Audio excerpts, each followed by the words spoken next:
Hello future doctors, कैसे हैं आप लोग बेटा? आपकी रिविजन सीरीज के डे 9 में ह्यूमन रिप्रोडक्शन को डिस्कस करते हैं बच्चों, राइट? उससे पहले एक शॉर्ट ट्रिक आपको बताता हूँ जिससे आपको स्पर्म का पाथवे इजीली याद हो जाएगा। एक कोल्ड ड्रिंक आती थी 7 अप। आप में से कुछ लोगों ने हो सकता है पी भी होगी, तो वो याद रखना आपको 7 अप। तो एस से हो गया सेमिनिफेरस ट्यूब्यूल, ई से हो गया बच्चों एपिडिडाइमिस, वी से क्या हो जाएगा वेस, लेकिन यहाँ पे दो हैं तो आपको डिफरेंस याद रखना है। ई से हो गया इजैकुलेटरी डक्ट, एन से हो गया बच्चों नो, मतलब इसको काउंट नहीं करना है। यू से हो गया यूरेथ्रा एंड पी से हो गया पीनस। तो ये स्पर्म पाथवे आप इजीली याद रख सकते हैं इस सिंपल से वर्ड से। क्लियर है बच्चों? तो बच्चों जब हम बात करते हैं ह्यूमन रिप्रोडक्शन की, तो सबसे पहला जो वर्ड आता है that is sexual dimorphism. Sexual dimorphism का मतलब क्या होता है? जब मॉर्फोलॉजिकली हम मेल और फीमेल को डिफरेंशिएट कर सके, मतलब देख के बता सके कि ये मेल है या ये फीमेल है। आप यहाँ पे जैसे देख पा रहे होंगे, ठीक है ना? तो human beings are sexually shows sexual dimorphism. They are viviparous. Viviparous का मतलब which give birth to young ones. और अगर हम इवेंट्स की बात करें, रिप्रोडक्शन इवेंट्स की बात करें या किन टॉपिक्स के अंडर हम इन चैप्टर को डिस्कस करने वाले हैं, तो सबसे पहले क्या आ जाएगा बच्चों? सबसे पहले आएगा गैमेटोजेनेसिस। गैमेटोजेनेसिस का मतलब प्रोसेस ऑफ गैमेट फॉर्मेशन।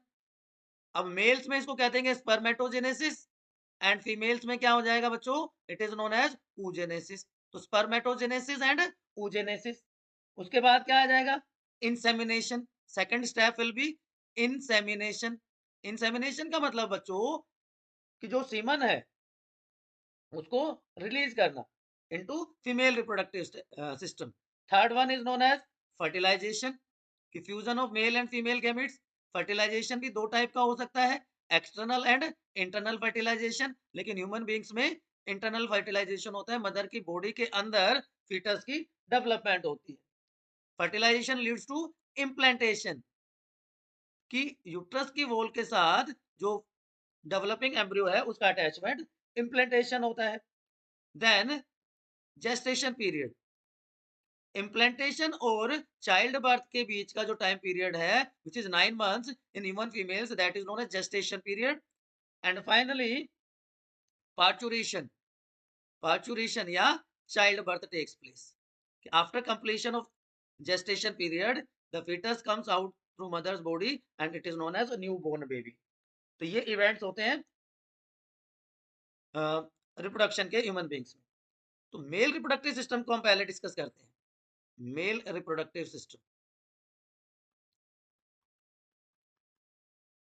तो male reproductive system consist of sex organ, जिसको हम प्राइमरी सेक्स ऑर्गन भी कह सकते हैं, accessory ducts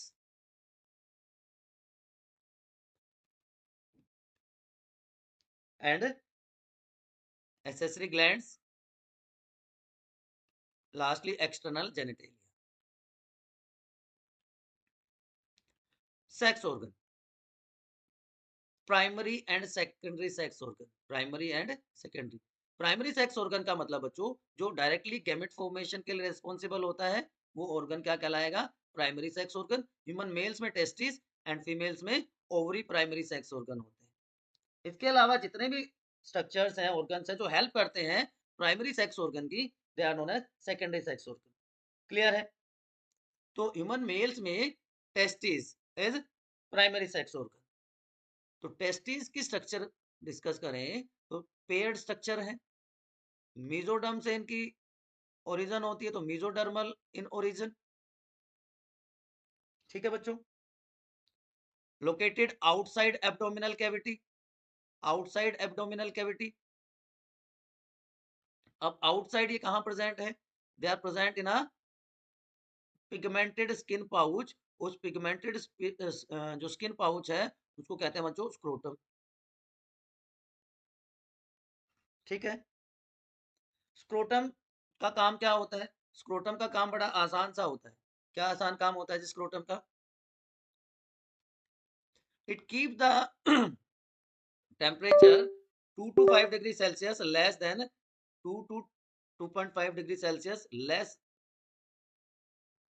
temperature than body temperature. और ये क्यों जरूरी है? It is important for spermatogenesis. Spermatogenesis मतलब प्रोसेस ऑफ स्पर्म फॉर्मेशन. उस काम के लिए जरूरी होता है. याद रह जाएगा जी.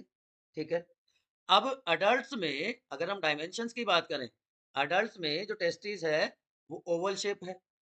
It is oval shaped, 4 to 5 centimetre length. Okay. And 2 to 3 centimetre width. ये डायमेंशंस की बात होगी. Now each testis is covered by 3 layers जिनको ट्यूनिका लेयर्स कहते हैं. Tunica layers are 3 coverings. Tunica layers के डिटेल में हम अभी नहीं जाएंगे क्योंकि हमें एनसीईआरटी को फॉलो करना है. Now internally each testis have compartments which are known as testicular lobules, and in each lobule, ये testicular lobules हैं, and in each lobule 1 to 3 seminiferous tubules are present. तो lobules होते हैं 250, and in each lobule 1 to 3 seminiferous tubules are present. So total number of seminiferous tubule are 250 to 750 in each testis. ठीक है. seminiferous tubule अपने दूसरे and पे unite हो जाते हैं and they are known as rete testis. एक duct बना लेते हैं, ट्यूब बना लेते हैं विच ओपन्स इनटू वेस इफरेंशिया. वेस इफरेंशिया आगे जाकर ओपन होगा इनटू एपिडिडाइमिस, और एपिडिडाइमिस दूसरे एंड पे कनेक्ट होगा विद वेस डिफरेंशिया. ठीक. तो ये सेमिनिफेरस ट्यूब्यूल्स यहाँ पे प्रेजेंट होते हैं इंटरनल. अब टेस्टिस 2 फंक्शन परफॉर्म करता है. टेस्टिस के 2 फंक्शन होते हैं बच्चों. एक तो आपको अभी तक पता चल गया होगा, स्पर्म प्रोडक्शन. स्पर्म प्रोडक्शन यहाँ पे होता है एंड सिक्रेशन ऑफ या production of male sex hormone. Male sex hormone का नाम बताओ फटाफट कमेंट सेक्शन में. मेल सेक्स हार्मोन का. ठीक है. चलिए अब थोड़ा सा डायग्राम को देख लिया जाए. यस. तो ये वाली जो स्ट्रक्चर है उसकी हम बात कर रहे हैं. तो सबसे पहला जो स्ट्रक्चर स्क्रोटम. स्क्रोटम में टेस्टिस है. ठीक. टेस्टिस कहाँ पे ओपन होती है? टेस्टिस ओपन इनटू वेस इफरेंशिया. लेकिन ओपन होने से पहले एक नेटवर्क बना देती है जिसको रेटे टेस्टिस कहते हैं. वेस इफरेंशिया ओपन होता है एपिडिडाइमिस में, और उसका दूसरा एंड क्या है? वेस डिफरेंस. यहाँ तक कि मैंने अभी आपको बात बताई. ठीक है. Now seminiferous tubule contain 2 type of cells. तो एक मैं डायग्राम आपके लिए बना देता हूँ सेमिनिफेरस ट्यूब्यूल के जो सेल्स प्रेजेंट होती हैं.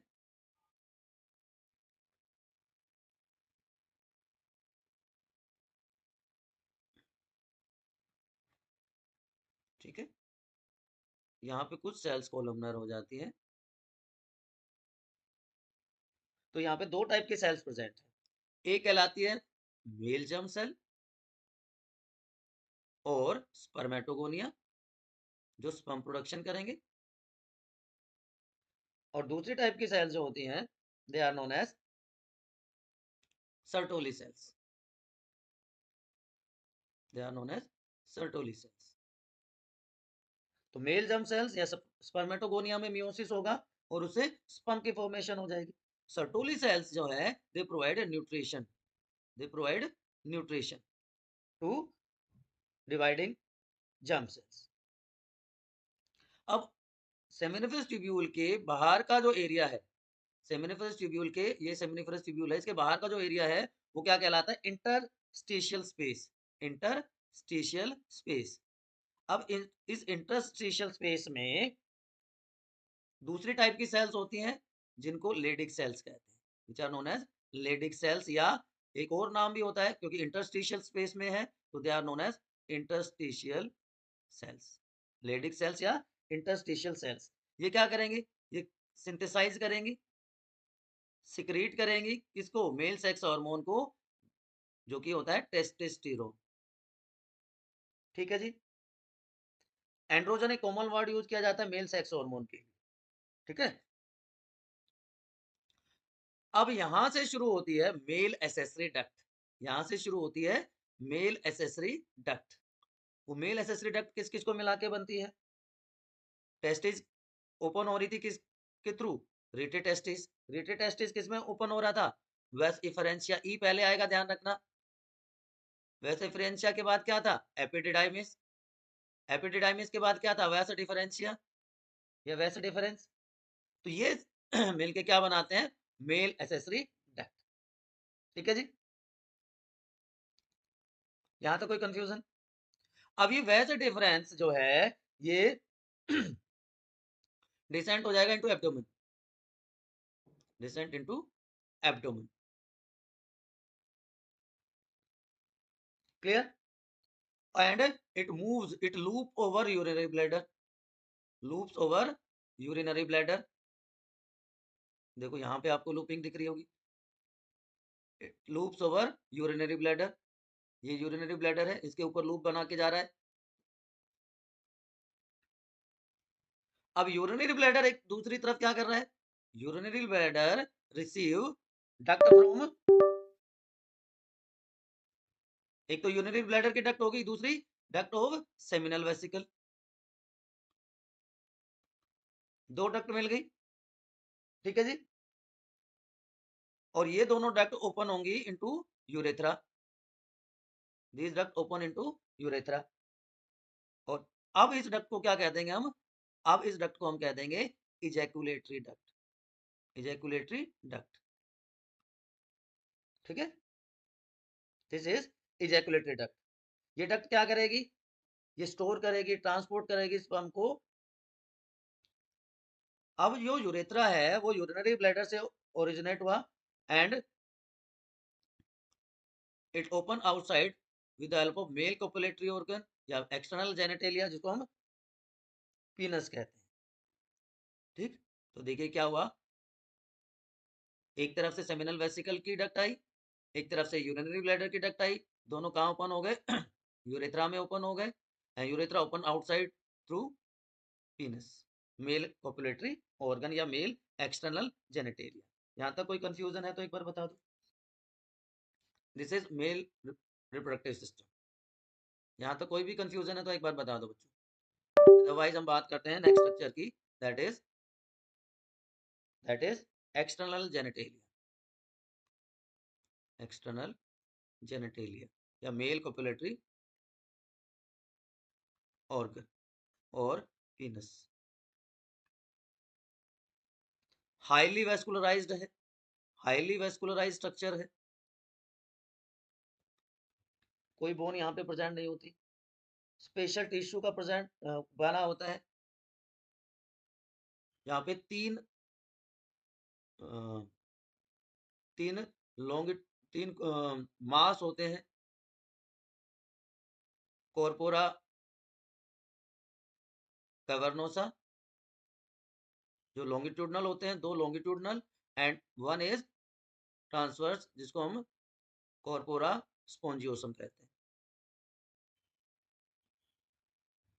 तो कॉर्पोरा कैवर्नोसा एंड कॉर्पोरा स्पोंजियोसम के मिलके बने होते हैं। जो एनलार्ज पार्ट होता है of penis is known as glans penis, glans penis, and this glans penis is covered with loose fold of skin, loose fold of skin, जिसको क्या कहते हैं, प्रीप्यूस। ये आपको याद रखना। अब आ जाते हैं मेल एसेसरी ग्लैंड्स, तीन है, seminal vesicle, prostate and bulbourethral या Cowper's gland. Seminal vesicle paired, paired है, पेयर्ड ग्लैंड, जो कि 60 to 70% बनाते हैं सीमन का, they form 60 to 70% of semen. Fructose mainly इसमें प्रेजेंट होता है एनर्जी सोर्स, उसके अलावा फाइब्रिनोजन है, प्रोस्टाग्लैंडिन्स हैं, क्लोटिंग एंजाइम्स हैं। तो प्रोस्टाग्लैंडिन्स हैं, प्रोस्टाग्लैंडिन्स क्या करते हैं, प्रोस्टाग्लैंडिन्स कोज यूट्राइन कॉन्ट्रैक्शन, यूट्राइन कॉन्ट्रैक्शन उसमें हेल्प करते हैं। प्रोस्टेट ग्लैंड अनपेयर्ड ग्लैंड है जो यूरिनरी ब्लैडर के नीचे प्रेजेंट है। इन दोनों की सिक्रेशन भी एल्कलाइन होती है। 30% बनाता है सीमन का सिट्रिक एसिड, कैल्शियम आयंस और फोस्फेटेज एंजाइम्स प्रेजेंट होते हैं। एंड कॉपर्स ग्लैंड या bulbo urethral again paired gland, pH यहाँ पे आप देख सकते हैं 7.2 के आसपास होती है। जो फर्स्ट सिक्रेशन है स्पर्म्स की, it is due to Cowper's gland, so it is reason for failure of withdrawal method of birth control, क्योंकि एक्चुअली इजैक्यूलेशन से पहले कुछ स्पर्म्स रिलीज हो जाते हैं due to bulbo urethral gland. ठीक है ना बच्चों? तो ये अब जो सीमन है उसकी पीएच कितनी होती है, 7.3 से 7.5 के बीच में। ठीक है जी। Normal 1 to 3 ml semen is ejaculated and 100 million sperms per ml are present. Effective fertilisation के 60% मोटाइल हो और 40% के स्ट्रक्चर प्रॉपर हो, ये भी याद रखना है आपको। अब सीमन के दो पार्ट होते हैं, cellular part and non cellular part. Cellular part में तो क्या प्रेजेंट होगा, सेलुलर पार्ट कंटेन स्पर्म्स, और नॉन सेलुलर पार्ट में सारा जो हमने स्ट्रक्चर्स की बात करी अभी वो सारी उसमें नॉन सेलुलर पार्ट में प्रेजेंट होती है। दो वर्ड है, spermiation, release of sperm from seminiferous tubule.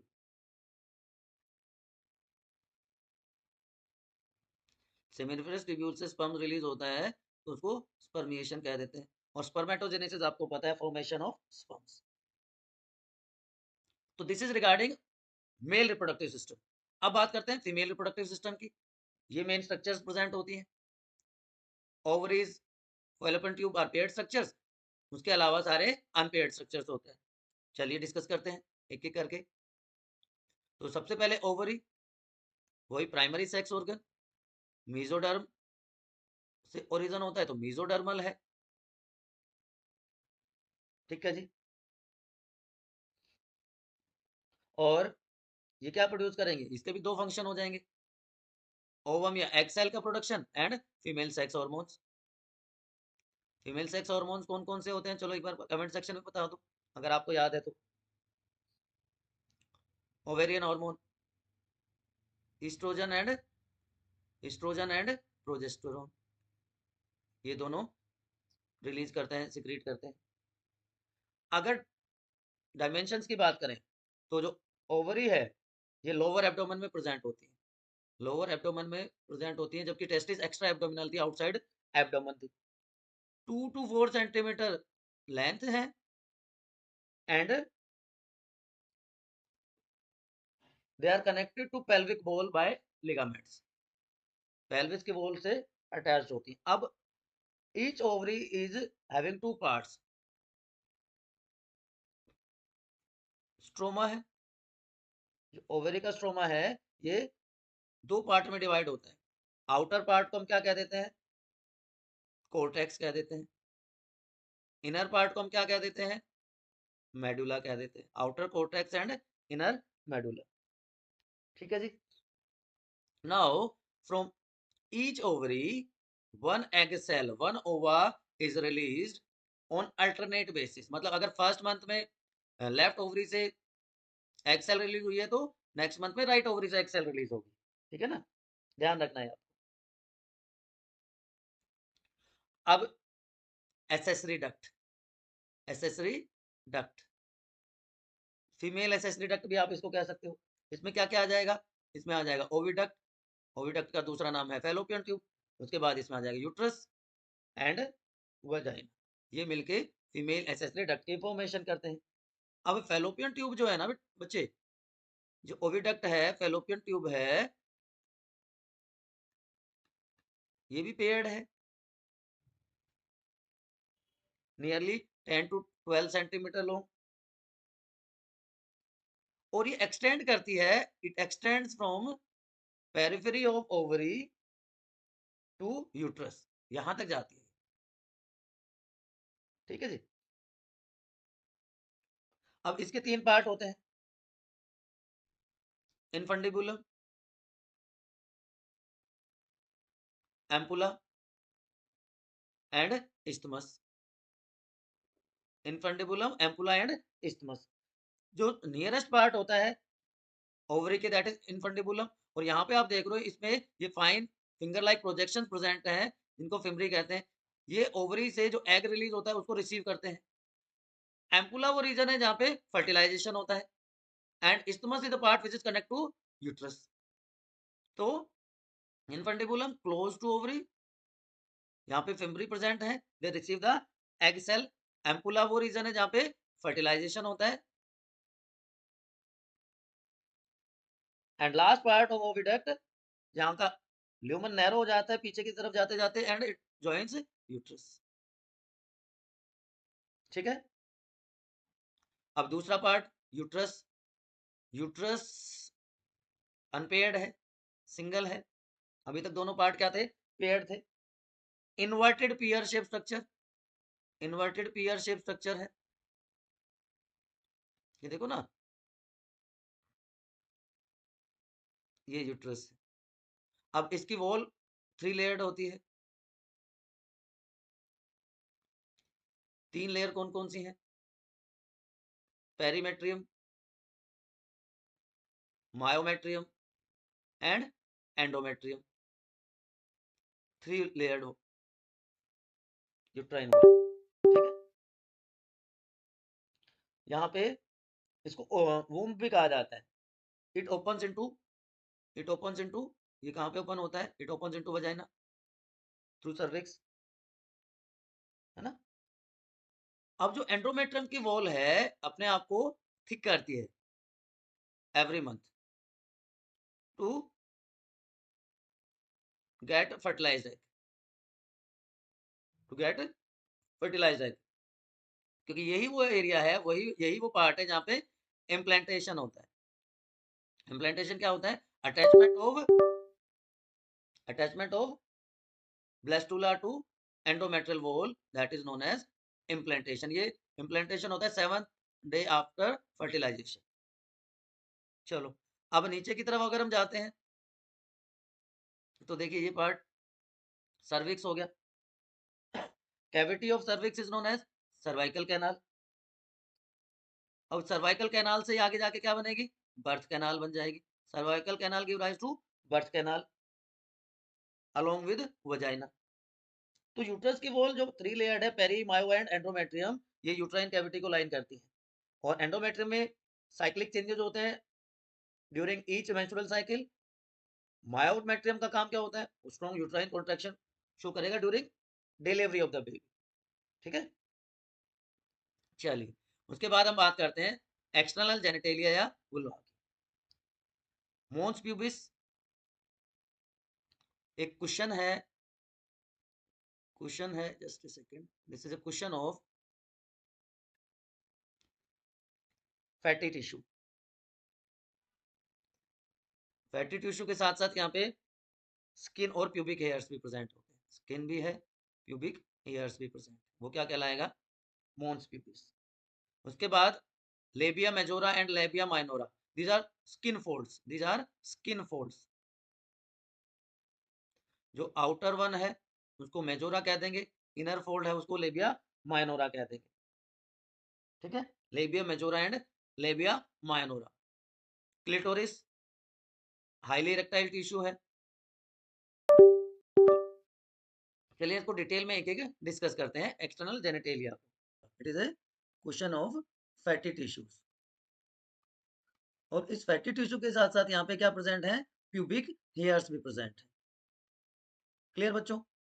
उसके बाद आ जा सेकंड पार्ट, सेकंड आ जाता है लेबिया मेजोरा और उसी के साथ साथ labia minora.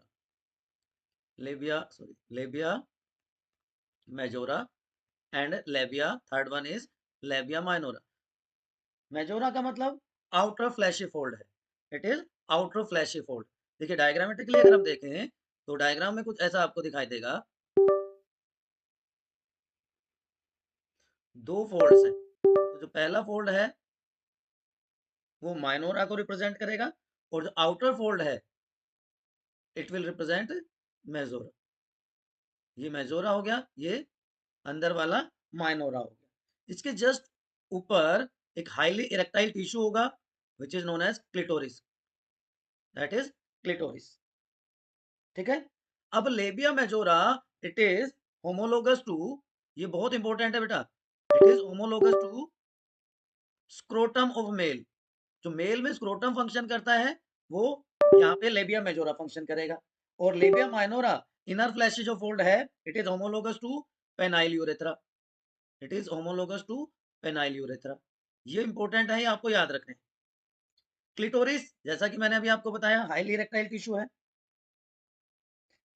It is homologous to penis of male, homologous to penis of male. तो ये तीनों स्ट्रक्चर आपको याद रखनी है। ये वाला जो पार्ट है that is known as vestibule. अब यहाँ पे दो ओपनिंग है, ऊपर की तरह जो ओपनिंग होगी उसको यूरेथ्रल ओरिफाइस कहेंगे, that is known as urethral orifice. और नीचे की तरफ जो ओपनिंग होगी that is known as vaginal orifice, vaginal orifice. ये भी क्लियर हो गया बच्चों। Mons pubis, labia majora, labia minora, clitoris and vestibule. Clear? यहां तक कोई कंफ्यूजन है किसी बच्चे को तो एक बार फटाफट कमेंट सेक्शन में बता दीजिए बच्चों, कोई भी कंफ्यूजन है तो। अब जो जो दोनों ओरिफाइस है, वजाइनल ओरिफाइस की अगर मैं बात करूं तो vaginal orifice is partially covered, it is partially covered with vascular membrane. और उस वेस्कुलर मेम्ब्रेन को क्या कहते हैं? हाइमन। एक बहुत ही डेलिकेट सी मेम्ब्रेन होती है, उस मेम्ब्रेन को हाइमन कहा जाता है। और हमारी सोसाइटी में मिसकंसेप्शन है, intact hymen is considered as a test for virginity of a female, virginity के लिए। लेकिन ये एक डेलिकेट मेम्ब्रेन होती है, जो while playing, riding, bicycle, horse riding या किसी भी फिजिकल एक्टिविटी के टाइम पे ये रप्चर हो सकती है। क्लियर है बच्चों? तो ये सारे के सारे एक्सटर्नल जेनिटेलिया फीमेल में क्लियर हो गए, mons pubis, labia majora, minora, clitoris and vestibule. इसके बाद अब बात आती है मेमोरी ग्लैंड की। मेमोरी ग्लैंड की डायग्राम में जाने से पहले कुछ बेसिक चीजें मैं आपको बता देता हूँ। मेमोरी ग्लैंड इज फंक्शनल, या आप कह सकते हैं कि स्पेशलिटी है। Memory gland is a feature of mammal, feature of mammal. सिर्फ मैमल्स में ही मेमोरी ग्लैंड्स मिलते हैं। Present and functional in all female members, these are modified, बहुत इंपॉर्टेंट लाइन फिर से, these are modified apocrine sweat gland, modified apocrine sweat gland है बच्चों। कहाँ पे प्रेजेंट है? लोकेटेड, लोकेशन क्या है? Located in thorax, thorax region में। कहाँ पे? थोरैक्स में कहाँ पे? On pectoralis muscle, pectoralis muscle पे ये प्रेजेंट होते हैं। क्लियर है बच्चों? यहाँ पे तीन टाइप के टिश्यू मिलते हैं। मेमोरी ग्लैंड है थ्री टाइप ऑफ टिश्यू। पहला है glandular tissue, first one is glandular, second one is fatty and third one is fibrous tissue. So glandular, fatty and fibrous, तीन टाइप का टिश्यू यहाँ पे देखने को मिलता है या प्रेजेंट होता है बच्चों। अब अगर हम डायग्रामेटिकली देखें, ये डायग्राम है, ठीक है, इसका हम एक बहुत सिंपल से फ्लो चार्ट में इसको डिस्कस करेंगे। ये जो मैं मसल्स बता रहा था वो यहाँ पे ये मसल्स है, पेक्टोरलिस मसल्स, जो रिब्स के साथ साथ प्रेजेंट हैं, जिन पे ये रेस्ट करता है, जिसके साथ ये प्रेजेंट होता है। पहले हम इसका डायग्रामेट रिप्रेजेंटेशन देख लेते हैं। तो पहला क्या है? Glandular tissue, glandular tissue it contain 15 to 20 memory lobes. ये सीक्वेंस आपको याद रखनी है, 15 to 20 क्या प्रेजेंट है? Memory lobes. Now each lobe have secretory units, each lobe have secretory units, और उन सिक्रीटरी यूनिट को क्या कहते हैं? एल्व्यूलाई। तो पहले लोब, लोब से क्या बन गया? एल्व्यूलाई। अब ये एल्व्यूलाई की जो सेल्स हैं ये सिंथेसाइज करती हैं, एल्वुलाई सेल सिंथेसाइज क्या, component of milk, component of milk, mother milk की बात हो रही है यहाँ पे, ठीक है। And release milk through duct system, release milk bye duct system, मतलब यहाँ पे डक्ट्स प्रेजेंट है जिनको हम एल्वुलर डक्ट कह देंगे। अब डायग्रामेटिकली मैं आपको समझाता हूँ क्या होता है। देखिए सबसे पहले यहाँ पे ये क्या हो गई, रिब्स हो गई। रिब्स के बाद जो मसल्स प्रेजेंट हैं इनको हम क्या कह रहे हैं, पेक्टोरलिस मसल्स, पेक्टोरलिस मसल्स हैं। क्लियर, ये मेमोरी ग्लैंड है मान लीजिए। अब यहाँ पे दो स्ट्रक्चर, स्ट्रक्चर एक ही है, ब्रांचिंग है। क्लियर, ये क्या कहलाएगा, ये स्ट्रक्चर किसको रिप्रेजेंट कर रहा है, this is alveoli, this is alveoli. और ये पार्ट क्या हो गया, memory lobe, this is memory lobe. कितनी होती है मेमोरी लोब, अभी मैंने बताया था 15 to 20। यहाँ पे क्या प्रेजेंट है, यहाँ पे ग्लैंडुलर टिश्यू प्रेजेंट, ठीक। मेमोरी लोब्स ओपन होंगी किसमें, मेमोरी ट्यूब्यूल्स में। तो पहला एल्वियोलाई, एल्वियोलाई से memory tubule, second one is memory tubule. Memory tubule एक तरफ ओपन होगा किसमें, या क्या बना देगा, मेमोरी एम्पुला। तो ये क्या हो गया, मेमोरी एम्पुला। और इसकी डक्ट क्या कहलाएगी, मेमोरी डक्ट। सॉरी ये यहाँ पे है ट्यूब्यूल, और ये memory duct, third number memory duct. Memory duct से मेमोरी एम्पुला बनेगा, and it opens into lactiferous duct, lactiferous duct. अब यहाँ पे जो निप्पल प्रेजेंट है, इसके दोनों तरफ या चारों तरफ इनफैक्ट एक डार्क कलर का पिगमेंटेड एरिया होता है which is known as areola, which is known as areola. तो अब आपको याद आ गया, समझ आ गया। एल्वियोलाई सबसे पहले मेमोरी लोब, मेमोरी लोब से alveoli, tubule, duct, ampulla, lactiferous duct and nipple, और उसके आसपास का जो पिगमेंटेड एरिया है उसको हम क्या कह रहे हैं, एरियोला, ठीक है। अब देखो दो तीन और इंपॉर्टेंट वर्ड है, lactation. What is lactation, process of synthesis of milk, process of milk synthesis. Milk synthesis कहाँ हो रहा है, in alveoli, under PRL, prolactin hormone, prolactin hormone. तो प्रोलैक्टिन को मिल्क सिंथेसाइजिंग हार्मोन भी कहते हैं। फिर दूसरा वर्ड है मिल्क इजेक्शन या milk let down, milk let down, release of milk. यहाँ पे सिंथेसिस हुई थी, यहाँ पे रिलीज ऑफ मिल्क। यहाँ पे कौन सा हार्मोन आएगा, under the influence of oxytocin hormone. तो मिल्क इजेक्टिंग हार्मोन है, मिल्क इजेक्टिंग। सिंथेसाइजिंग कौन सा था, प्रोलैक्टिन। देन कोलेस्ट्रम,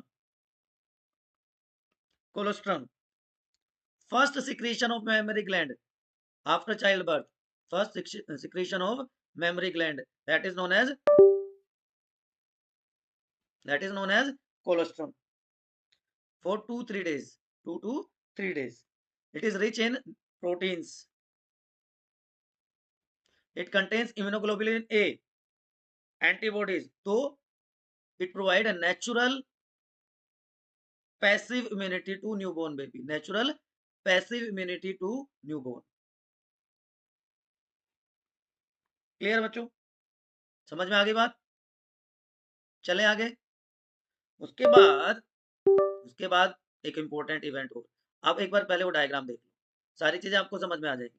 क्या क्या था देखो, सबसे पहले एल्वियोलाई, एल्वियोलाई से मेमोरी ट्यूब्यूल, मेमोरी ट्यूब्यूल से डक्ट, डक्ट से एम्पुला, एम्पुला से लैक्टिफेरस डक्ट एंड निपल, और उसके चारों तरफ का जो पिगमेंटेड एरिया है उसको एरियोला कहेंगे। बात समझ में आ गई, क्रिस्टल क्लियर है, ठीक है। चले आगे, अब बात करते हैं एक और इंपॉर्टेंट स्ट्रक्चर की, एक और इंपॉर्टेंट प्रोसेस की, which is known as menstrual cycle. Menstrual cycle,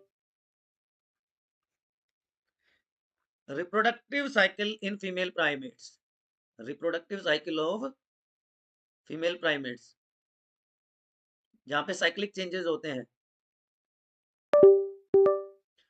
it starts at puberty, yes और no? It starts at puberty, ठीक। यहाँ पे changes occurs in ovary and uterus, ovary and uterus, cyclic changes होते हैं every month, ठीक है जी। Human female में एवरेज 28 डेज की मेंस्ट्रुअल साइकिल होती है ह्यूमन फीमेल्स में, ठीक है। Starting of menstrual cycle is known as menarche and stoppage of menstrual cycle is known as menopause. So menarche and menopause ये 45 टू 50 इयर्स में होती है, and menstrual menses starts at the age of 10 to 12 years. ये vary करता है person to person, female to female. Now menstrual cycle is completed या started in 4 stages, 4 phases। पहला phase bleeding phase, menstrual phase कहते हैं, then proliferative या follicular phase, luteal और secretary phase, and यहाँ पे बीच में एक ओवुलेटरी फेज आ जाता है 1 डे का। तो एक एक करके हम इसको डिस्कस करते हैं। 2 तरह के हार्मोन्स यहाँ पे रेस्पॉन्सिबल हैं, gonadotropic hormones and ovarian hormones. Ovarian hormones में ईस्ट्रोजन और प्रोजेस्टेरोन आ जाएंगे, गोनेडोट्रोपिक हार्मोन्स में एलएच और एफएसएच आ जाएंगे। तो जो पहला फेज है ना बच्चों, दैट इज कौन सा है पहला फेज? ब्लीडिंग फेज या मेंस्ट्रुअल फेज, ब्लीडिंग फेज और menstrual phase. Yes, one first phase है 3 to 5 days of cell cycle, means menstrual cycle, in absence of fertilization, absence of fertilization नहीं हुआ तो क्या होगा? एलएच सिक्रेशन, जो ल्यूटिनाइजिंग हार्मोन है, ल्यूटिनाइजिंग हार्मोन कहां से सिक्रेट हो रहा है? Anterior lobe of pituitary gland. LH secretion stops, LH secretion stop, low हो जाता है। तो जो कॉर्पस ल्यूटियम है, कॉर्पस ल्यूटियम डिजनरेट, क्योंकि वो अपने आप को प्रिपेयर करता है, ठीक है। एलएच की सिक्रेशन स्टॉप हो गई तो कॉर्पस ल्यूटियम डिजनरेट हो गया, और उसकी वजह से, क्योंकि ये प्रोजेस्ट्रोन के लेवल को मेंटेन करता है, तो progesterone level also decreases drastically. Endometrial wall ruptures, endometrial wall degenerates या ruptures,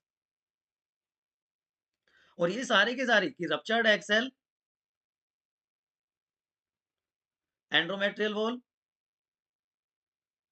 plus blood vessels comes out through vaginal opening in the form of menstrual flow.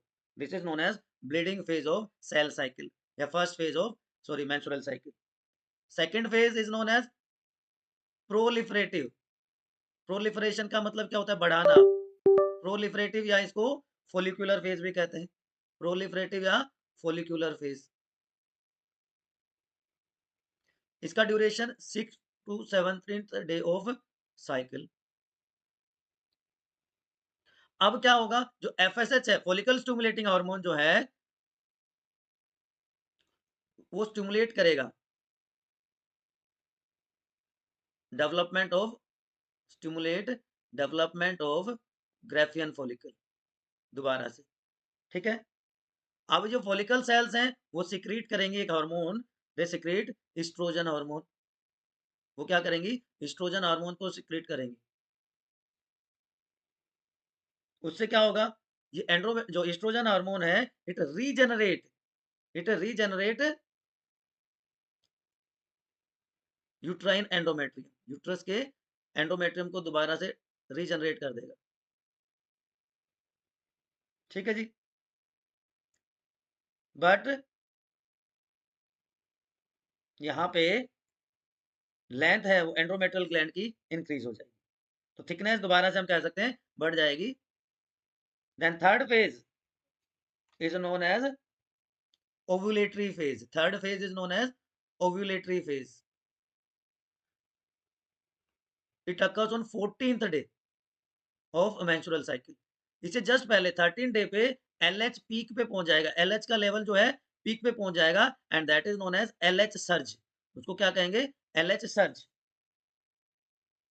Under the influence of LH, ovulation occurs on 14th day at a secondary oocyte stage. At a secondary oocyte stage. Important है, मतलब Graafian follicle rupture होके यहाँ से secondary oocyte को release कर देगा। LH का level maximum है, इसलिए इसको LH सर्ज कहते हैं। And after that during fourth phase which is luteal और सिक्रेटरी फेज, ल्यूटियल और सिक्रेटरी फेज, LH सर्ज हो गया। अब जो रप्चर्ड ग्राफियन फॉलिकल है, रप्चर्ड ग्राफियन फॉलिकल जो है, इट इज कन्वर्टेड या it is changed into corpus luteum. वो किस में चेंज हो जाएगा? कॉर्पस ल्यूटियम में चेंज हो जाएगा। और ये कॉर्पस ल्यूटियम सिक्रीट करेगा large amount of progesterone hormone. Initially progesterone and then small amount of estrogen, बाद में एस्ट्रोजन लेटर। जो जो प्रोजेस्टेरोन है वो क्या कर देगा? It stimulates coiling of endometrial gland, coiling of endometrial gland. ठीक, तो इन 4 फेजेज में पूरी की पूरी प्रोसेस कंप्लीट हो जाती है। यहां पे आप देख सकते हैं ये डेवलपिंग कॉर्पस ल्यूटियम है, ये डिजेनरेटेड कॉर्पस ल्यूटियम है, ये कॉर्पस एल्बिकन बना देगा लास्ट में, white body and yellow body, white and yellow body बन जाएगी एंड फिर से साइकिल चेंज स्टार्ट हो जाएगी।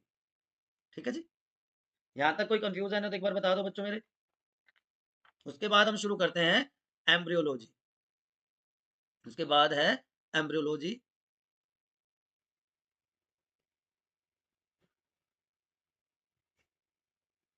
Study of embryo development, study of embryo development is known as embryology. ठीक है जी, von Baer is known as father of embryology. Embryogenesis, genesis का मतलब आपको पता है सिंथेसिस होता है। तो फर्टिलाइज्ड एग से, जायगोट से एम्ब्रियो की फॉर्मेशन, वो क्या कहलाएगा? एम्ब्रियोजेनेसिस। एम्ब्रियो क्या होता है? Developing human from fertilization to 8th week, fertilization to 8th week is known as embryo। उसके बाद वो क्या कहलाएगा? Fetus. 9th week to parturition, child birth तक का टाइम क्या कहलाएगा? फीटस। उससे पहले एम्ब्रियो। ठीक है जी, तो यहाँ पे जो सबसे इंपॉर्टेंट इवेंट होता है दैट इज गैमेटोजेनेसिस। या मैं एक बार सारे स्टेप्स बता देता हूँ आपको। सबसे पहले होगा गैमेटोजेनेसिस, फिर फर्टिलाइजेशन, फिर क्लीवेज, फिर एम्ब्रियोनिक स्टेज। चलो एक बार में गैमेटोजेनेसिस को हम साइड वाइज डिस्कस करेंगे। पहले गैमेटोजेनेसिस, उसके बाद सेकंड फेज में क्या होगा?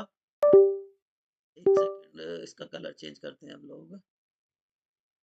Yes, then fertilisation which leads to zygote formation, then cleavage,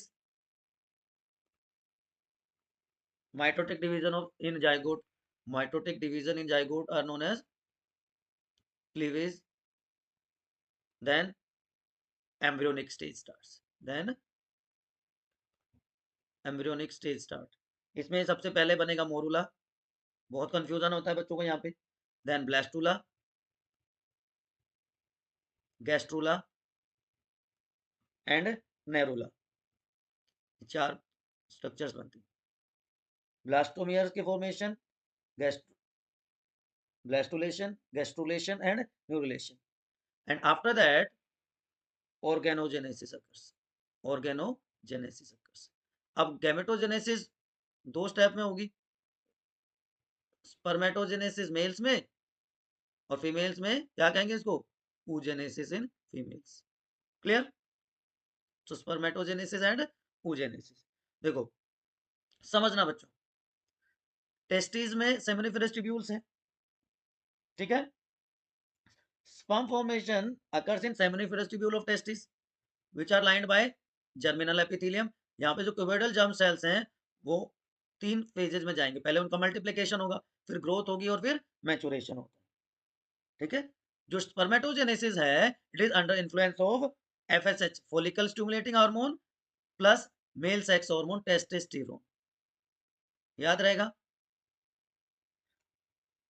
तो जो स्पर्मेटोगोनिया या स्पर्मेटोगोनियम है जो कि डिप्लॉइड सेल्स हैं वो दो टाइप के होते हैं, type A and type B.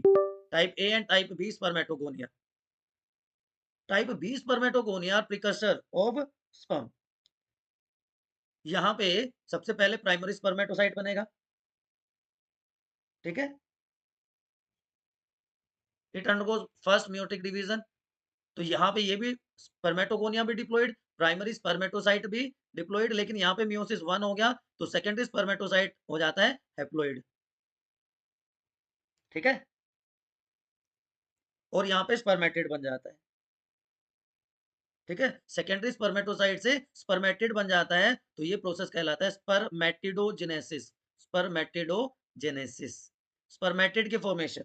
और स्पर्मेटिड से स्पर्मेटोजोआ की फॉर्मेशन, स्पर्म की formation, that is known as spermiogenesis. तो जब सेकेंड मियोसिस हो जाता है, मियोसिस 2 तक तो क्या हो गया, स्पर्मेटिडोजेनेसिस। और स्पर्मेटिड से मैच्योर स्पर्म की फॉर्मेशन वो क्या कहलाएगा, स्पर्मियोजेनेसिस। स्पर्मियोजेनेसिस, बात समझ में आ गई। यहाँ पे कोई डिवीजन नहीं होगा, सिर्फ डिफरेंशिएशन हो जाता है, spermatid changes into sperm, spermatid changes into sperm, ठीक। और अगर हम इसको कंपेयर करें विद oogenesis, इसको हम कंपेयर करते हैं मान लीजिए oogenesis के साथ, तो ये थोड़ी सी कॉम्प्लिकेटेड प्रोसेस होती है। oogenesis स्टार्ट्स इन ओवरी या ओवरीज आप कह सकते हो ड्यूरिंग फीटल लाइफ, ठीक है जी। एंड कंप्लीटेड इन, कहां पे कंप्लीट होती है, oviduct at puberty, fallopian tube at puberty, याद रह जाएगा, ड्यूरिंग मेंस्ट्रुअल साइकिल। तो देखो यहाँ पे मैं पहले यहाँ पे एक बार प्रोसेस को एक्सप्लेन करता हूँ आपके लिए। क्या है, डिप्लॉइड सेल है जिसको हम उगोनिया या एग मदर सेल कहते हैं, उगोनिया या egg mother cell undergoes mitosis. तो दो सेल बन गई, दोनों की दोनों डिप्लॉइड क्योंकि माइटोटिक डिवीजन है। अगेन डिवीजन अकर्स जिसको ग्रोथ फेज कहते हैं, ठीक है। And it give rise to primary oocyte, इससे क्या बन गया, प्राइमरी oocyte बन गया। अब यहाँ पे एट बर्थ, ध्यान देना, एट बर्थ ये स्टेज है प्राइमरी oocyte स्टेज, ये अरेस्ट हो जाती है या हम कह सकते हैं टेम्परली स्टॉप हो जाती है in prophase 1, prophase 1 of diplotene, prophase 1 में डिप्लोटीन स्टेज पे, मियोसिस 1 के प्रोफेज 1 में डिप्लोटीन स्टेज। प्यूबर्टी पे क्या होगा, एट प्यूबर्टी अब ये सेल डिवाइड करेगी, मियोसिस 1 स्टार्ट हुआ यहाँ पे, meiosis 1 is completed and first polar body is form, first polar body बन गई, ठीक है जी। ये फर्दर डिवाइड नहीं करेगी, जो फर्स्ट पोलर बॉडी के साथ में जो सेल है रिडक्शनल डिवीजन हुआ तो ये हैप्लॉइड होगी, it undergoes division, now second polar body is formed, second polar body बन गई यहाँ पे, वो फिर से डिवाइड नहीं करेगी। अब जो सेकेंडरी oocyte बना फर्स्ट डिवीजन के बाद, फर्स्ट पोलर बॉडी के बाद जो सेकेंडरी oocyte बना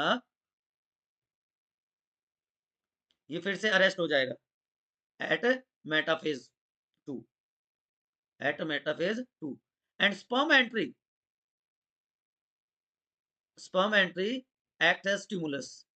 तो जैसे स्पर्म की एंट्री होगी तो स्टिमुलस का काम करेगा, मेटाफेज 2 कंप्लीट हो जाएगा एंड यहां से सेकेंडरी oocyte से क्या बन जाएगा, ओवम या एग सेल की फॉर्मेशन हो जाएगी।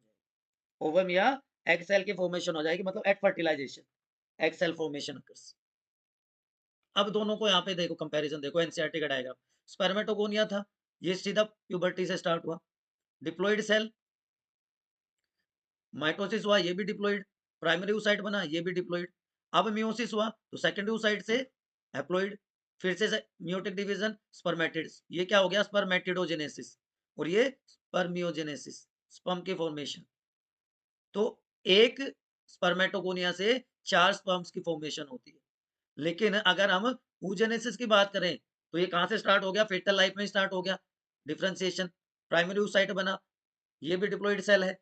बर्थ पे ही फर्स्ट मियोसिस स्टार्ट हो गया, लेकिन वो अरेस्ट हो गया डिप्लोटीन में, प्रोफेज 1 के डिप्लोटीन में।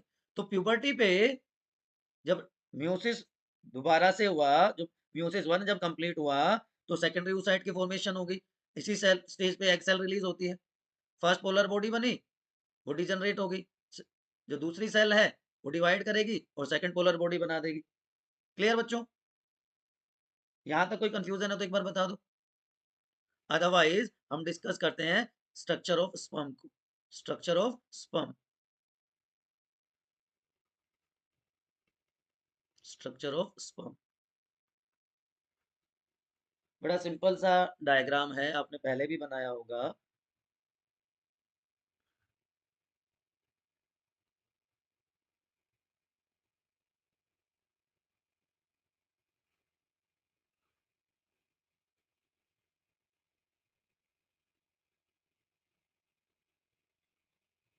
ठीक है जी, ये एक्सियल फिलामेंट बना दिया हमने, और ये पूरा का पूरा यहाँ पे प्रॉक्सिमल और डिस्टल सेंट्रियोल हो गया, और ये यहाँ पे पीछे तक चला जाएगा। तो सबसे आगे का जो पार्ट होता है that is known as head, और इसका टिप पोर्शन कहलाएगा acrosome. It secretes chemicals known as sperm lysines, और sperm lysine में मेन जो होता है that is known as hyaluronidase, hyaluronidase या जोना लाइसिन्स भी कहा जाता है, जोना लाइसिन्स। ठीक है जी, ये इसका न्यूक्लियस हो गया। ये वाला पार्ट है, this is known as neck. Neck region में दो सेंट्रियोल है, proximal centriole and distal centriole. Proximal and distal centriole. Proximal centriole starts first cleavage and distal centriole form axial filament. ये एक्सियल फिलामेंट बनाएगा ये वाला, this is axial filament. ठीक है, ये वाला पार्ट कहलाएगा middle piece. Third part is middle piece, जहां पे स्पाइरली अरेंज्ड माइट्रोकॉन्ड्रिया होते हैं विच प्रोवाइड एनर्जी। यहाँ पे माइट्रोकॉन्ड्रिया का अरेंजमेंट है। ये एक्सियल फिलामेंट है, एक्सियल फिलामेंट 9+2 अरेंजमेंट शो करता है, 11th क्लास में आपने पढ़ा है। ठीक है, और बाकी का जो पार्ट बच गया that is known as tail, this is tail. और टेल का जो आखिरी पार्ट है उसको बच्चों कह देते हैं end piece, that is known as end piece. So this is structure of human sperm. ठीक है, क्लियर। पूरा का पूरा जो स्पर्म है it is surrounded by plasmolemma. अब नॉर्मल फर्टिलिटी के लिए, जैसा कि मैंने पहले भी बताया था, 60% स्पर्म्स की नॉर्मल शेप और साइज हो और 40% vigorous motility, vigorous movement show करे। ठीक है, अब अगर हम डायग्राम बनाएं दूसरा एग सेल का, अगर हम एग सेल का डायग्राम बनाएं, ह्यूमन ओवम 0.12 mm साइज होता है। तो देखो इसका डायग्राम देखो आप, अंदर से बाहर की तरफ चलते हैं। ये क्या हो गया, जर्मिनल वेसिकल कहते हैं इसको, एनलार्ज न्यूक्लियस जिसमें होता है, this is germinal vesicle enlarge nucleus. 22+X होगा, ये फीमेल की बात है। तो यहाँ पे आपको ये जो स्ट्रक्चर दिख रहे हैं, डॉट्स दिख रहे हैं, ये क्या है, ये कोर्टिकल ग्रैन्यूल्स हैं। इसकी इंपॉर्टेंस अभी हम पढ़ेंगे फर्टिलाइजेशन में। सॉरी, कोर्टिकल ग्रैन्यूल्स हैं। ठीक है जी, और इसके बाहर जो लेयर होगी, ये वाली जो लेयर है, दिस इज नोन एज, बताओ ये क्या होती है? जोना पेलेसुडा, ZP, जोना पेलेसुडा। ठीक है जी। और उसके बाहर जो स्ट्रक्चर है, जहां पे ये वाली सेल्स प्रेजेंट हैं, that is known as corona radiata.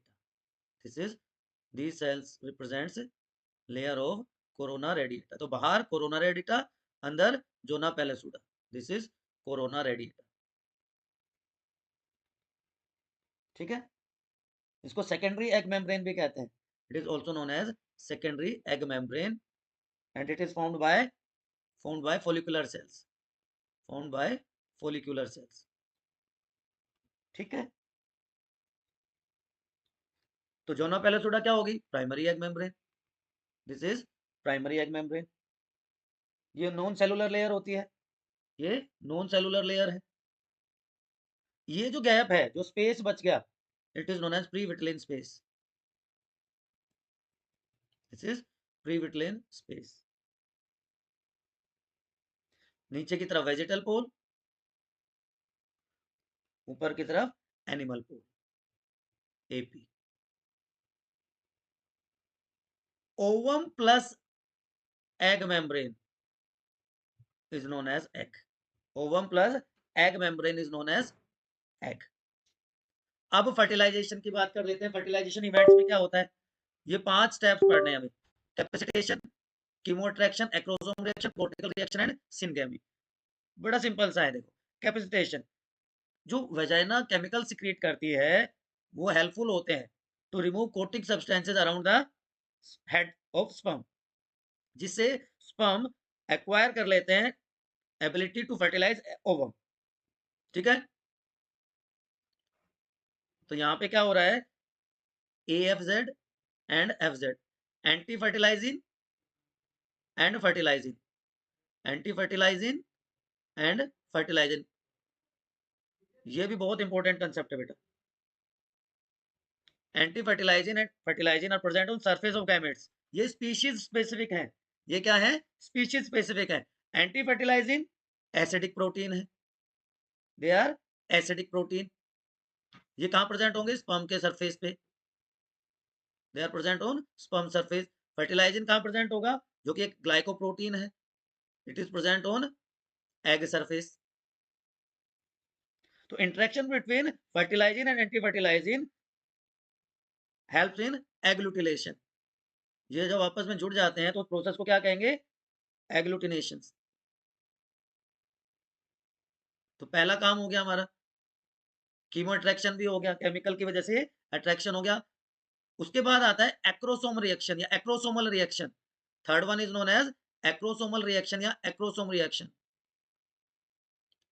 Acrosome आपको पता है, जो हेड होता है स्पर्म का, न्यूक्लियस का, वो क्या कहलाता है? Acrosome.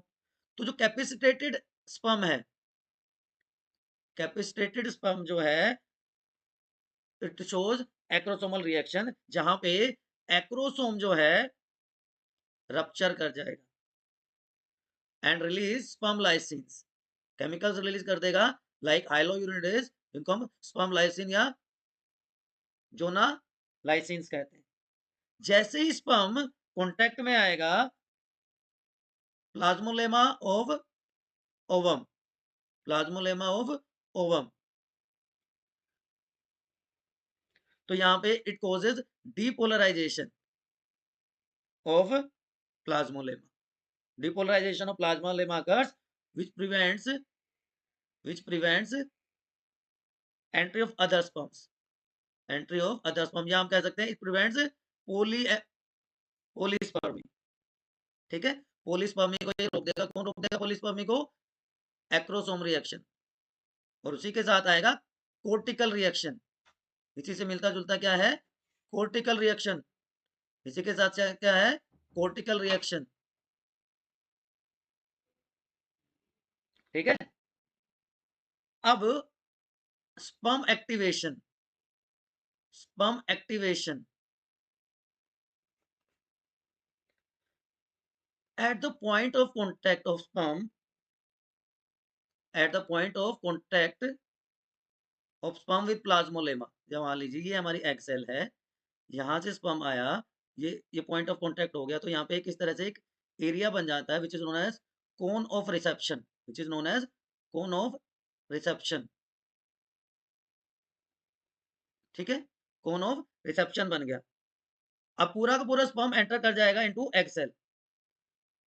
Now nuclei of sperm converted into male pronucleus, इसको हम क्या कह देंगे, मेल प्रोन्यूक्लियस। और दूसरी तरफ क्या है,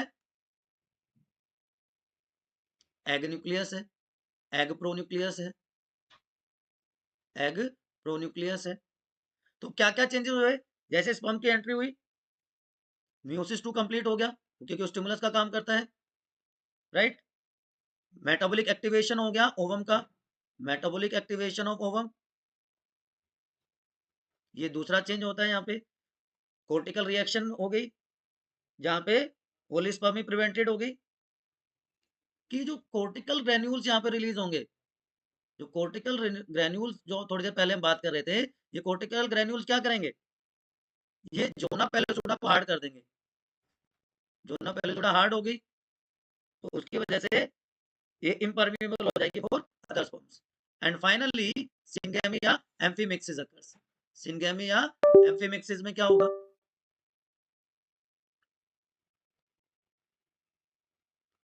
एम्फीमिक्सिस। अब हमारे पास मेल और फीमेल प्रोन्यूक्लियस है, ठीक है ना। ये डायग्राम हमने बनाया, ये अंदर की तरफ बनाया। अब हमारे पास है दो, ये जो ना पहले सूटा है, एक मेल प्रोन्यूक्लियस, एक female pronucleus, mail and female pronucleus.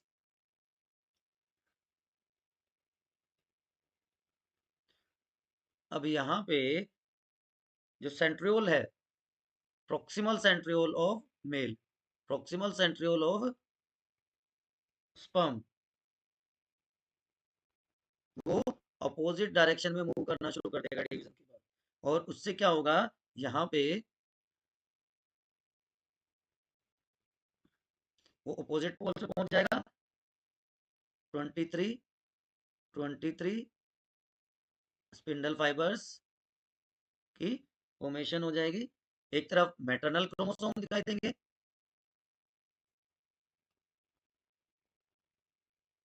और दूसरी तरफ पैटर्नल क्रोमोसोम, और ये क्या बन गया, जाइगोट फॉर्मेशन, जाइगोट की फॉर्मेशन। ठीक है ना बच्चों, zygote formation occurs and then cleavage starts, then cleavage starts। Early mitotic division in zygote are known as cleavage. मैं पहले बता चुका हूं एम्ब्रियो की ग्रोथ नहीं होगी क्लीवेज डिवीजन के टाइम पे, but number of daughter cells increases. देखो क्लीवेज में number of cells increases, number of cell increases but size decreases, size decreases. Consumption of oxygen also increases. ठीक है जी। अब क्या होगा, एम्ब्रियोजेनेसिस होगा। तो फर्टिलाइजेशन के बाद क्लीवेज हुआ, कॉम्पैक्टेशन हुआ, डिफरेंशिएशन हो गया।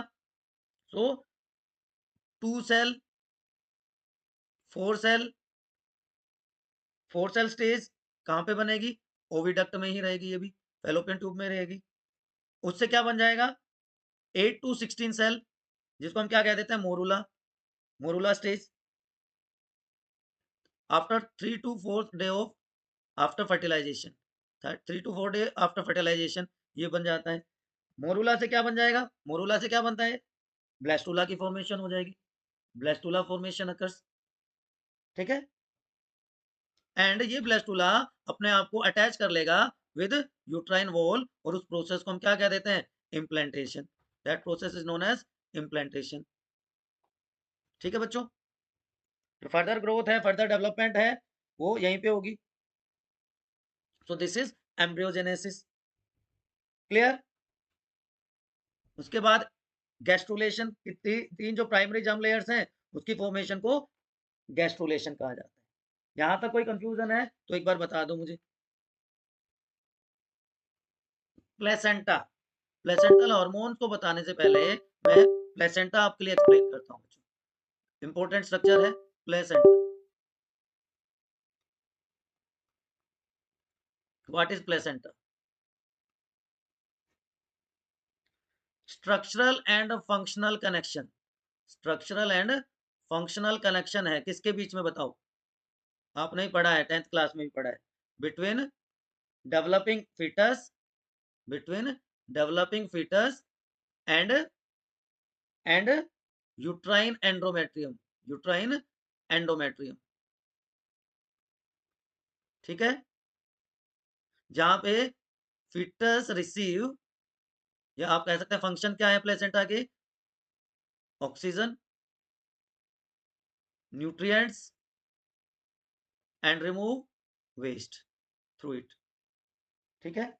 अब ह्यूमन प्लेसेंटा के दो पार्ट होते हैं, एक फीटल पार्ट ऑफ प्लेसेंटा और दूसरा maternal part of placenta.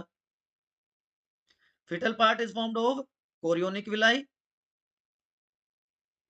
and maternal part is formed of uterine endometrium. It is formed of uterine endometrium. अब ह्यूमन प्लेसेंटा के लिए कुछ वर्ड्स यूज किए जाते हैं, इसको कोरियोनिक भी कहते हैं, कोरियोनिक प्लेसेंटा। क्यों? Foetal part is formed of chorion only. इसको हम मेटाडिस्कोइडल भी कहते हैं, मेटाडिस्कोइडल भी कहते हैं, क्योंकि इसमें जो डिस्ट्रीब्यूशन है विलाई का उसके बेसिस पे ये नाम दिया गया है मेटाडिस्कोइडल। विलाई अपियर इनिशियली तो पूरे के पूरे प्लेसेंटा पे इनिशियली तो, और उसके बाद they just after 2 months they remains restricted in the form of a single disc. इसको मेटाडिस्कोइडल भी कहा जाता है, इसको हेमोकोरियल भी कहा जाता है। It is also known as hemochorial placenta, it is also known as hemochorial also. Hemochorial क्यों कहते हैं? ह्यूमन प्लेसेंटा में 3 फीटल टिश्यू बैरियर्स होते हैं, 3 फीटल टिश्यू बैरियर्स हैं, ठीक है। और जो कोरियोनिक विलाई है, कोरियोनिक ये मैटरनल साइड में है, ये मैटरनल साइड में, मैटरनल कोरियोनिक विलाई जो है they are in direct contact with blood, direct contact with blood, इसलिए इसको हेमोकोरियल भी कहा जाता है। और इसको एक और वर्ड है डेसिड्यूकेट, डेसिड्यूएट, इसको डेसिड्यूएट प्लेसेंटा भी कहते हैं। क्यों? कि क्लोज इंटीमेसी है बिटवीन फीटस एंड मदर, तो at the time of birth complete decidua, at the time of birth complete decidua is shed off along with placenta, इसलिए इसको डेसिडुएट भी कहते हैं, इसलिए ब्लीडिंग होती है, that's the reason bleeding takes place, ठीक है बच्चों। ओके, अब बात करते हैं प्लेसेंटल हार्मोन्स की, बहुत इंपॉर्टेंट है। Progesterone, oestrogen, human placental lactogen और ह्यूमन कोरियोनिक गोनेडोट्रोपिन, ये 4 हार्मोन्स हैं जो सिक्रीट होते हैं, आपको ध्यान रखने, ठीक है, बहुत इंपॉर्टेंट है। एनसीईआरटी क्या कहती है इसके रिगार्डिंग? एनसीईआरटी प्लेसेंटल हार्मोन्स के लिए क्या कहती है? वहां पे 3 हार्मोन है, एनसीईआरटी के हिसाब से 3 हार्मोन है, कौन कौन से? HCG, HPL and relaxin, and relaxin, ये ओवेरियन हार्मोन है, ये ओवेरियन हार्मोन है, ठीक है। कोई कंफ्यूजन, कोई समस्या, कोई इब्बट? उसके बाद आ जाता है पार्चुरेशन या child birth. Act of giving birth to child is known as parturition. What you say, signal for parturition starts from fully developed fetus, fully developed fetus and placenta, neuroendocrine event है कि neural regulation भी है और hormonal regulation भी है। ठीक है, समझ में आ गई बात? अब देखो टेराटोजेंस, टेराटोजेंस क्या होते हैं? केमिकल और ड्रग, केमिकल और drug which can cause abnormal fetus या which can cause abnormality in a fetus is known as teratogen। ठीक है, ये अल्कोहल हो सकता है, ये कोकेन मतलब ड्रग्स हो सकती है, सिगरेट स्मोक हो सकता है, एलएसडी हो सकते हैं, स्लीपिंग ड्रग्स हो सकती है, एनी वन ऑफ देम। ठीक है, अब 3 ट्राइमेस्टर में ह्यूमन प्रेगनेंसी कंप्लीट होती है, तो क्या क्या चेंजेस होते हैं ड्यूरिंग ईच ट्राइमेस्टर, ये भी इंपॉर्टेंट है, कई बार पूछ लिया जाता है। ठीक है, क्या क्या चेंजेस आते हैं बताइए, एक एक करके हम डिस्कस कर लें। फर्स्ट ट्राइमेस्टर में increase human chorionic gonadotropin HCG high है। ठीक है, brain and spinal cord, brain plus spinal cord, central nervous system in third week. ठीक है जी, ब्रेन फर्स्ट ऑर्गन होता है, brain first organ to appear. उसके बाद फोर्थ वीक में, फोर्थ वीक में heart, blood vessels, end of first month, end of first month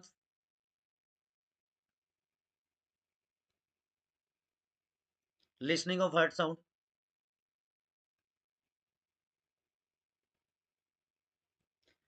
second end of second month limbs plus digits appears, limbs and digits appears।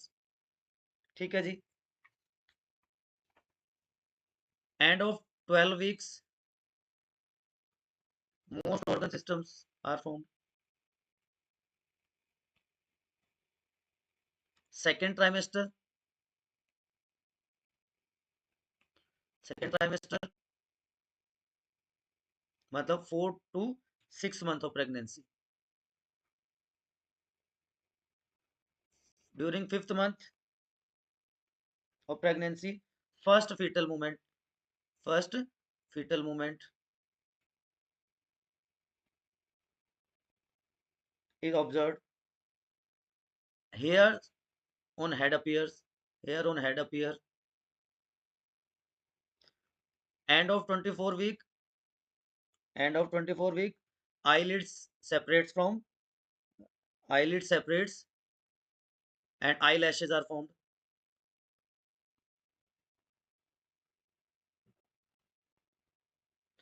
And उसके बाद third trimester में क्या होगा, what will be the prominent changes during third trimester, 7th to 9 months foetus जो है वो head down position में आ जाता है, हेड डाउन पोजीशन में आ जाता है, इसलिए सर पहले बार आता है ना। Most organ system become functional, most organ system become functional.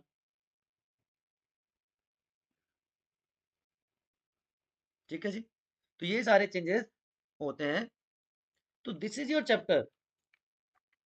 अगर अभी भी कोई कंफ्यूजन है, कोई तिब्बत है, कोई किंतु परंतु है, तो आप बिल्कुल सही जगह पे हैं, अपने स्टडी डेस्टिनेशन बायोनीति पर विदाउट एनी हेजिटेशन कमेंट्स में पूछ लीजिए। ठीक है, with this we complete this chapter. अगर चैनल पर नए हैं तो सब्सक्राइब करके शेयर कर दीजिए एंड कीप स्टडी।